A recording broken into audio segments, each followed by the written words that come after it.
This episode of Rick and Rick Rule the World is brought to you by Taskin, the first name in ultra-stylish, premium quality travel gear, like the exquisitely designed Taskin One expandable backpack. With 9 practical variations, the Taskin One is always the right size for wherever life takes you next. Save 30% on your next purchase when you use the promo code R&R Take 30.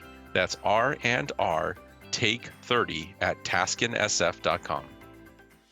Next up on an all-new Rick and Rick. It's time for our official 2024 predictions episode. That's right. We're sharing 5 top trends to watch this year. And what we think they mean for the worlds of marketing, media, tech, and pop culture. From generative AI to shoppable streaming, and from machine customers to nano influencers and beyond, we've got your 411 for the year ahead. And it all starts right here, right now. On the one show where everybody has a Rick skin. And everybody rules the world. Hey, welcome everyone to Rick and Rick Rule the World. I'm Rick Matheson, and I am joined, as always, by my good pal, Rick Wooten. How you doing, Rick? I'm fantastic, man. Good. So as longtime listeners may know, every roughly January, February, we do an episode where we share some of the top trends in marketing, media, tech, and or pop culture that we plan on watching in the year ahead. Then, in December, we do a prediction scorecard episode where we revisit our predictions to see what we got right and where we went seriously sideways. So, are you ready to roll? I'm ready. I got my predictions. In fact, I've got too many predictions, so I'm ready to go. Awesome. It's a wealth of predictions.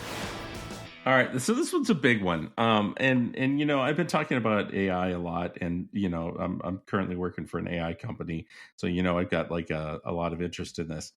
I'm predicting that 2024 is the year that AI ruins the life of many marketers, and here's what I mean by that. So in the past, if a consumer wanted to learn about something, they go to a search engine, click through on a link, go through to a landing page on the company's website, and consume information. But in the world of AI, that's not the case. The AI does all that, and the consumer just consumes the information. And so lead gen, in the way that we've done it in the past, could be on its way out because people will never make it through to your website. And in fact, I would even go as far as arguing that the most important skill that a marketer is going to have in 2024 is actually SEO for AI or AIEO. You know, I think that's gonna, I think that's gonna be the major skill this year. So that's my first prediction that AI is going to create a huge amount of headache and drama for the average marketing person.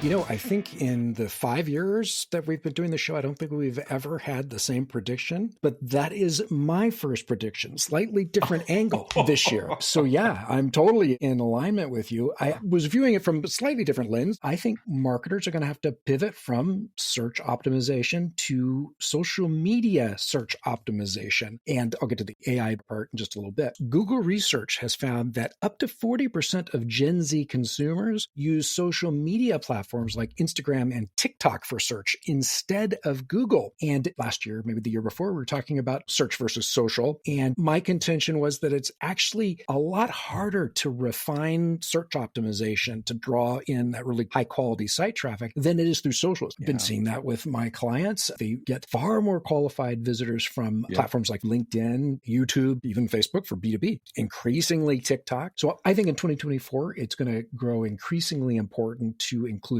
target keywords, search terms, captions, metadata in your social media posts. I think this is especially true for net new traffic and top funnel discoverability, where you don't yet have a lot of that first party data. Gartner is predicting that brands may see site traffic drop 50% through 2025, stemming from consumer and business use of social search more than search. And where I was going to go with what you were just talking about is also unclear how adoption of ChatGPT and all the AI built into their search engines, I call them answer engines versus search engines, where now you ask the question, it's going to give you the answer as opposed to a list of here's all the different things that you could look at. So it may be that the same search terms and things are required, or something else that we just don't know yet. And so that's going to be a challenge for marketers, to figure that out. But to your point, I mean, this is my understanding. And by the way, I was having this conversation with longtime listener Jerry. So some of this is his opinion versus my opinion, and kind of how we debated it back and forth. But for me, that's the biggest issue for marketers, because today many companies are so dependent on this idea of MQLs and leads. But in the world of AI, or generative AI specifically, it's going to try and give you an answer without you ever visiting a website, without you ever interacting with the company.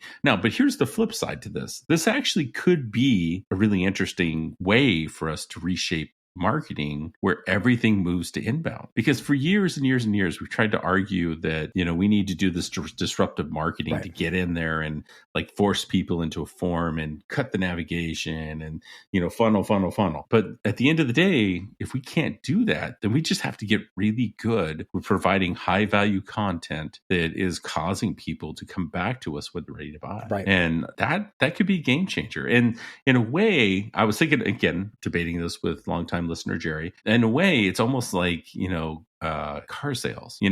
Before online car sales, it was always these terrible experiences where you'd have to go in and talk to, a used car salesman or, a new car salesman. And they were just never fun. Yeah. Very few people enjoyed that experience. So we're coming to a point now where it's like the way we were doing lead gen and marketing in the past was about, trying to force a measurement, because that's really what caused marketing to get to that point where there was always landing pages, there was always funnels, there was this, there was that, because we wanted to measure it. And it's almost forcing us to go back to basics and say, go build the brand, go build the relationship with the prospect and be that trusted advisor, and they're going to come back to you. Yeah. I think the coming back is going to be all important for the net news, for the discoverability. I like your car analogy. I was thinking of television sets when they first came out. It was a whole new medium, and the content was produced by the manufacturers because there had to be something to watch on these devices before anyone's going to buy it. And so if you think about that, back in the day, obviously we weren't there. It would have been your neighbor got one and showed you a show, hey, come on over and we'll watch whatever. And you liked it. They were sharing it with you essentially. And that's how you discovered it. And then buzz started to building, and there were these can't miss shows that everybody was watching. And so you wanted to go buy a TV. Yeah. And so I wonder if it's something similar to that. On the front end for discoverability, I think it's kind of the same thing. Building great content that draws people in and gets shared is going to be key to discoverability if search doesn't work as well as it did before. And if AI makes discoverability a little tougher, if you don't have awesome content that is heavily weighted in whatever weighting system the AI is trained on. That's right. I agree. The best thing a marketer can do this year is to go learn AI, especially the generative stuff, especially the large language models, to try and get an understanding of how the data is being fed in so that you can build marketing content that is going to influence them, because otherwise your competitors are going to do it. You're going to be left in the dark. Awesome. Well, again, that was like the first time in 5 seasons that I think we've even had the same exact topic before. That's right. All right. Well, my next prediction is that Phillips Laxative will build on its You Deserve a Good Poop Today campaign by launching Extra Strength Phillips Laxative. The tagline, shit just got real. Now, in a related note, that's also going to be the tagline for a new campaign from Taco Bell. We'll be right back. Hey, Rick and Rick Nation, don't forget to check out our website at rickandrick.com. It's double the Rick in just one click at rickandrick.com. And welcome back to Rick and Rick Rule the World. Rick Matheson and Rick Wooten, and we're sharing top trends to watch this year. All right, so what's your next prediction? My next one is basically social commerce, and I feel like I've talked a little bit about this in the past. I don't think it's been a prediction. I did a quick check and I didn't find anything in my notes. But my prediction is that the social platforms are very quickly this year going to move to being monetized, and they're going to become places where you can buy. And that's going to include TikTok. That's going to include Instagram. Facebook's kind of already there. But we're going to see all of them make that shift, including X, by the way. I think, Twitter, X, whatever you want to call it, I think even that one is going to shift that way. And you've heard Elon making some comments about that in the past. Yeah. So I think to me, the monetization and making those things work isn't going to be by ad dollars anymore. It's going to be by making them commerce platforms. And by the way, just to give credit where it's due, like this is not a new idea. And China's been doing this for a number of years. Yep. And, their social networks are, basically websites and e-commerce stores and everything else. Yeah.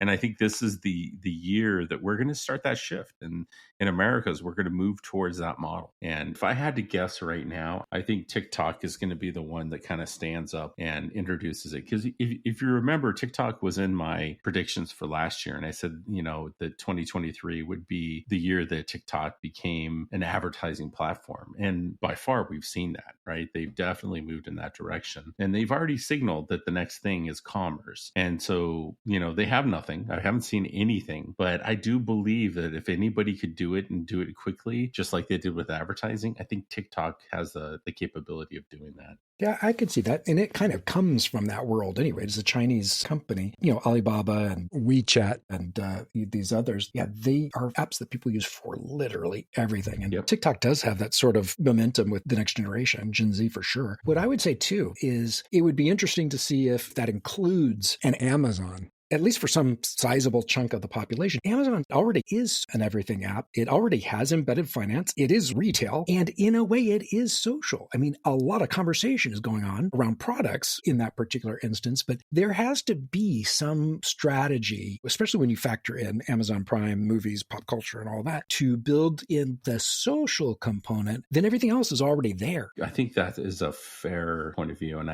I like the theory that you're proposing there, and I think there's some legs to it. Yeah, I'll throw in one prediction here, Rick. So after Oppenheimer wins Best Picture at this year's Oscars, director Christopher Nolan will reveal that he considered making a sequel, but was afraid it would bomb.